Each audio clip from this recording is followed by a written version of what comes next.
one need to simply take a look at the history of Nazi Germany, um, Hitler's rise, and to the history of religion and the current religion and religious demographics in Mexico to understand why the Aryan Brotherhood and the Mexican Mafia were really aligned. I would say that the term unholy alliance of vested interests applies, but what is the true bond between these people? And it goes back to the Jesuit order. In this video, I'm going to prove my claim. First of all, 53% of Americans are Protestant, 22% are Catholic. Okay, so that shows you the connection between the Protestant movement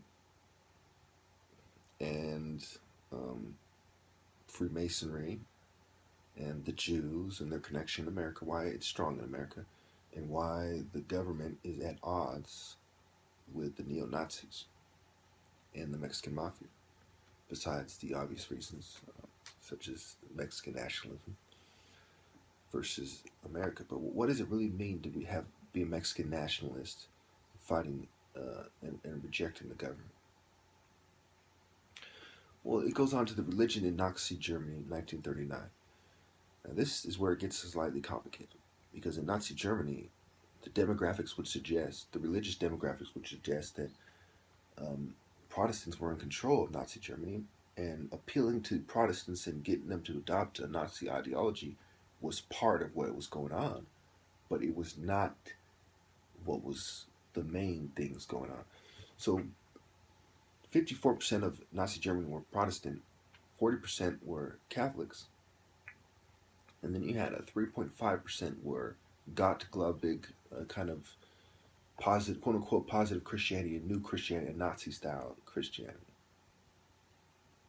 So let's explore the Nazi religion a little bit more. We're going to explore the Thule Society, their membership, the suppression of esoteric societies, including the anti-Masonic legislation, and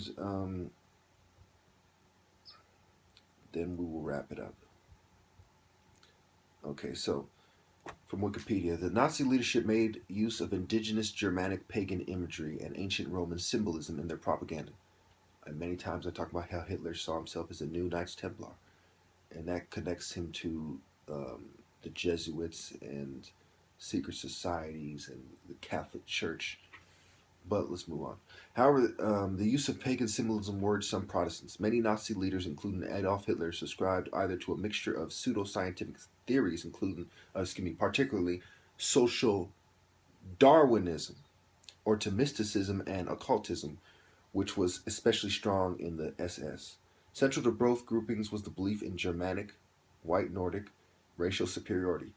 The existence of a Ministry of Church Affairs instituted in 1935 and headed by Hans Kurl was hardly recognized by ideologists such as Alfred Rosenberg or by other political decision makers.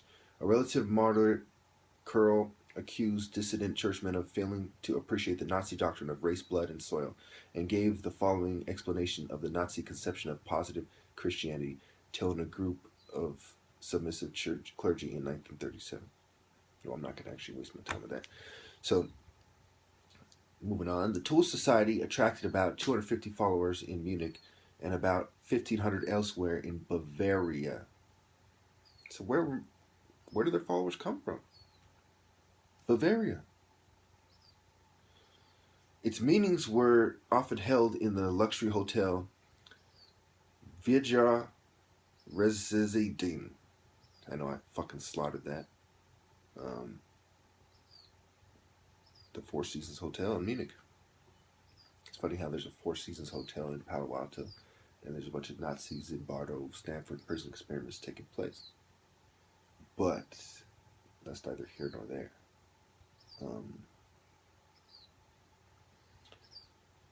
Remember, Bavaria is where the Illuminati comes from, for those of you who don't understand why I highlighted that. The followers of the Thule Society were very interested in racial theory and in particular combating Jews and communists. Sebottendorf planned and failed to kidnap the Bavarian socialist Prime Minister Kurt Eisner. in December 1918. During the Bavarian Revolution of April 1919, Tulists were accused of trying to infiltrate its government and of attempting a coup. On 26 April, the communist government in Munich raided the society's premises and took 7 of its members into custody, executing them on 30 April. Amongst them were Walter Neuhaus and 4 well-known aristocrats, including Countess Heila von Westarp, who functioned as the group's secretary, and Prince Gustav of Thurn and Taxis, who were related to several European royal families. In response, the Thule organized a citizens' uprising as white troops entered the city on 1st May. There you go with that May Day. Early on 1920, Karl Harrer was forced out of the DAP as Hitler's move to sever the party's link with the Thule Society, which subsequently fell into decline and was dissolved about 5 years later, well before Hitler came to power. Rudolf von Sibbelsdorf had withdrawn from the Thule Society in 1919, but in 1933 he returned to Germany in the hope of reviving it. In that year, he published a book entitled Bevor Hitler kam, Before Hitler Came, in which he claimed that the Thule Society had paved the way for the Fuhrer. Thulers were the ones to whom Hitler first came, and Thulers were the first to unite themselves with Hitler. This claim was not favorably received by the Nazi authorities. After 1933, esoteric organizations, including Volkisch occultists, were suppressed. Many closed down by anti-Masonic legislation in 1935. Sebottendorf's book was prohibited, and he himself was arrested and imprisoned for a short period in 1934, afterwards departing into exile in Turkey.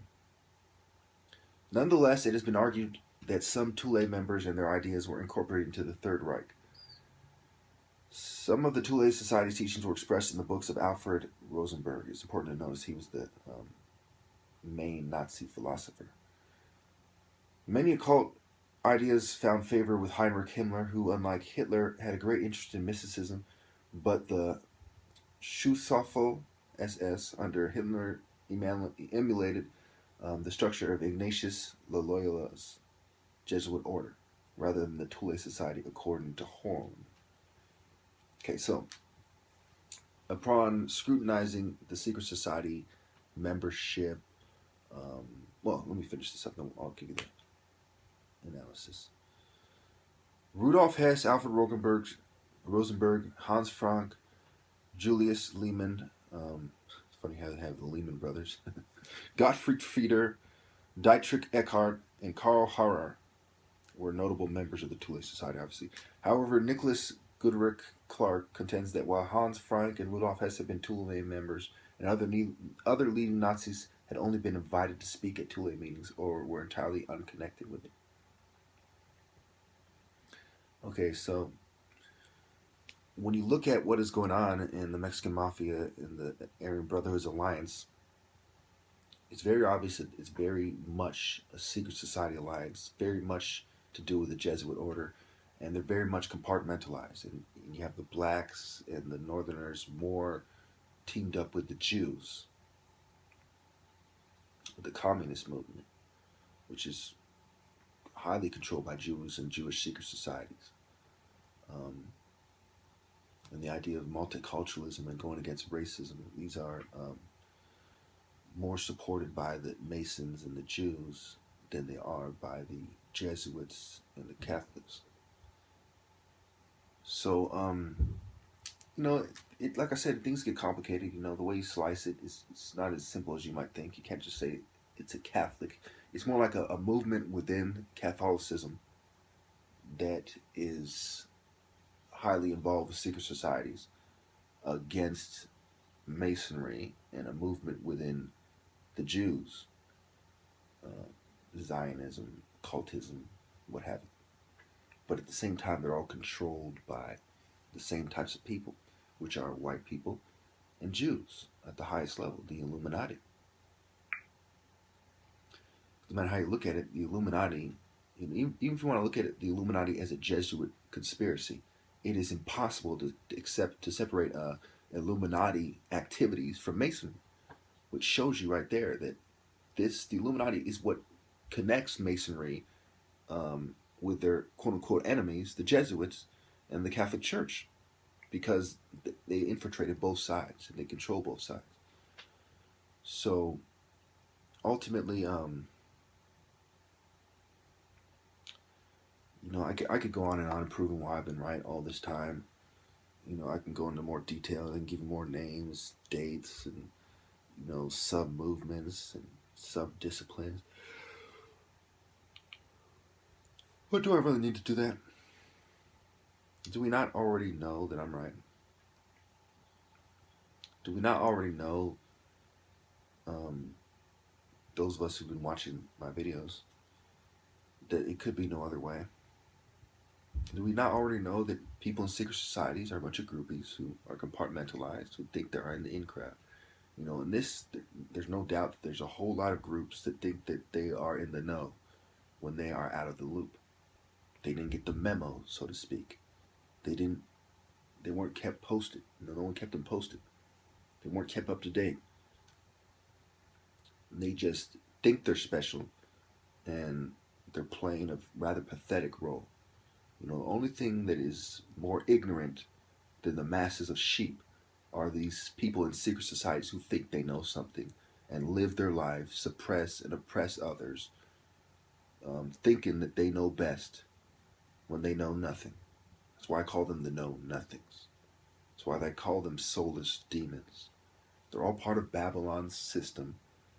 I refer to it as Babylon's systems because there's a lot of systems within Babylon's greater system.